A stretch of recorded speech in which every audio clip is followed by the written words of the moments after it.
नमस्कार दोस्तों, स्वागत है आपका हिंदी नॉलेज शो में। तो दोस्तों, अगर मैं रूस यूक्रेन युद्ध से पहले की बात करूं तो उस समय भारत और रूस के संबंध धीरे धीरे बिखर रहे थे। बिखरने का कारण यह था कि भारत और रूस के संबंधों का जो आधार है वो हमेशा से हथियार रहे हैं। भारत रूस से हथियार खरीदता है, उसके बदले में रूस भारत का साथ देता आया है। लेकिन 2016 में सब कुछ बदल गया। उसके बाद भारत ने ज्यादातर हथियार पश्चिमी देशों से खरीदने शुरू कर दिए, जैसे कि फ्रांस से खरीदे हमने, ब्रिटेन से कुछ हथियार खरीदे, अमेरिका से हथियार खरीदे, यहां तक कि इजराइल से भी भारी भरकम हमने हथियार खरीदे। इसी वजह से भारत और रूस का जो आधार था वो धीरे धीरे कमजोर पड़ने लगा। उधर से चीन ने रूसी हथियार खरीदने शुरू कर दिए, रूस का कच्चा तेल खरीदना शुरू कर दिया और रूस और चीन का व्यापार $100 बिलियन को पार कर गया, जबकि भारत और रूस का व्यापार मुश्किल से $10 अरब था, यानी 10 गुना से भी ज्यादा का अंतर था। और इसलिए हमें देखने को मिला कि धीरे धीरे रूस की जो पॉलिसी है वो चीन की तरफ झुकती चली जा रही है। और रही सही कसर पूरी कर दी 2020 के बाद, जब भारत सरकार ने आत्मनिर्भर भारत पॉलिसी का ऐलान किया, जिसमें कहा गया कि हम ज्यादातर हथियार खुद ही बनाएंगे। इसीलिए हमने रूस से हथियार और कम खरीदने शुरू कर दिए और फिर हमें इसका नतीजा भी देखने को मिला। पिछले साल रूस के विदेश मंत्री सर्गेई लावरोव भारत आए और फिर भारत के साथ साथ उन्होंने पाकिस्तान का भी दौरा किया।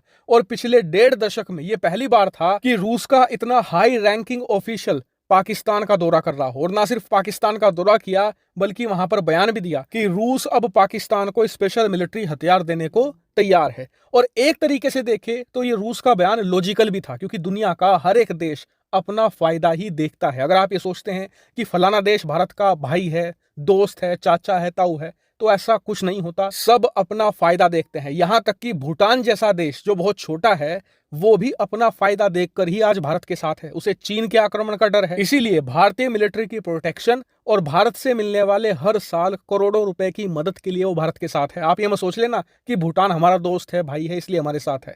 ऐसा अंतरराष्ट्रीय पॉलिटिक्स में कुछ नहीं होता। और इसीलिए पिछले साल भारत को इंडिकेशन साफ मिल चुके थे कि रूस को दोबारा फिर से सेंटर में लाना ही होगा। और उसका एक ही तरीका था कि रूस के साथ व्यापार बढ़ाया जाए। और इसीलिए पिछले साल ही भारत ने ईरान और रूस के साथ मिलकर INSTC प्रोजेक्ट पर तेजी से काम करना शुरू कर दिया। ये क्या था? ये था international north south transport corridor. Screen पर आप देख सकते हैं, जो आपको ये रेड लाइन दिख रही है ना, ये है INSTC। वही जो नीले कलर की लाइन आपको दिख रही है, ये है सुएज कनाल वाला रास्ता जो मिस्र से होकर जाता है। आज की तारीख में दुनिया भर का 40% व्यापार इसी सुएज कनाल से होकर जाता है।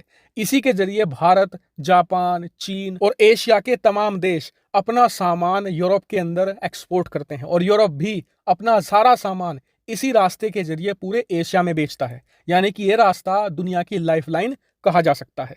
अब इसी की काट में भारत, रूस और ईरान ने तैयार किया है ये INSTC, जो रेड कलर में आपको दिख रहा है। और इस INSTC रूट की सबसे बड़ी खासियत है इसकी स्पीड। दरअसल अगर आप सुएज कैनाल के जरिए कोई सामान यूरोप में पहुंचाते हैं तो आपको 40 दिन लग जाएंगे, 1 महीने से भी 10 दिन ज्यादा एक्स्ट्रा।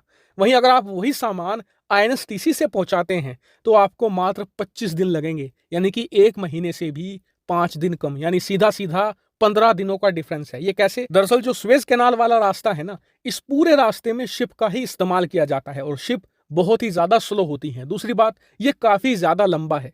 इसके मुकाबले जो भारत रूस ने तैयार किया है INSTC, इसमें आधे से भी ज्यादा रास्ता ट्रेन के द्वारा कवर किया जाता है और ट्रेन फास्ट होती है। इसके अलावा INSTC का रास्ता बहुत ही डायरेक्ट है, इसीलिए समय और भी ज्यादा कम लगता है। और इसीलिए आपको बता दूं, इसकी जो लॉन्चिंग है इसी साल जून के महीने में की गई थी, जब रूस से भारत पहला कार्गो भेजा गया था। और आप जानकर हैरान होंगे कि अपनी लॉन्चिंग के बाद ये इतना पॉपुलर हो चुका है दुनिया भर में कि ये सुपर हिट बन चुका है। शुरुआत के 3 महीनों का आंकड़ा निकल कर आया है कि इस रूट के जरिए करीबन 114 कंटेनर भेजे जा चुके हैं, जिनमें 3000 टन से भी ज्यादा का सामान था। इतना ही नहीं, इसने दूसरा चमत्कार ये कर दिखाया है कि भारत और रूस का व्यापार 120% बढ़कर दुगने से भी ज्यादा हो चुका है। और आपको बता दूं, अभी इस फाइनेंशियल ईयर के 6 महीने हुए हैं, 6 महीने अभी और बाकी हैं। यानी कि भारत और रूस मिलकर इस साल इतना व्यापार करेंगे कि सारे के सारे रिकॉर्ड ध्वस्त कर देंगे। वहीं जो पश्चिमी देशों के एक्सपर्ट भी हैं,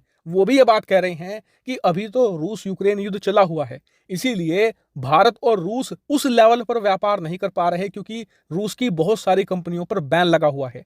एक बार युद्ध खत्म हो जाए और रूस पर जो कड़े प्रतिबंध लगे हैं उनमें कुछ ढिलाई हो जाए, फिर आप देखिएगा भारत और रूस मिलकर इस पूरे रास्ते का कितना जमकर फायदा उठाएंगे। इतना ही नहीं, इसका सबसे बड़ा फायदा तो भारत को ही मिलेगा, क्योंकि भारत इस रास्ते के जरिए यूरोप में भी सामान बेच सकेगा, वो भी दुनिया के बाकी देशों और उनकी कंपनियों से 10-15 दिन तेजी से। आप सोच सकते हैं कि इसका कितना ज्यादा बेनिफिट मिलेगा भारत को भविष्य में। वहीं इसके जरिए ही भारत रूस का जो झुकाव है चीन की तरफ, उसे भी पूरी तरीके से खत्म करके रूस को फिर से न्यूट्रल बना देगा। यानी कि ओवरऑल देखें तो ये पूरा रूट भारत के लिए किसी वरदान से कम नहीं। हालांकि इस पर आप क्या मानते हैं, कमेंट करके जरूर बताएगा। फिलहाल इस वीडियो में इतना ही। Thank you very much for watching.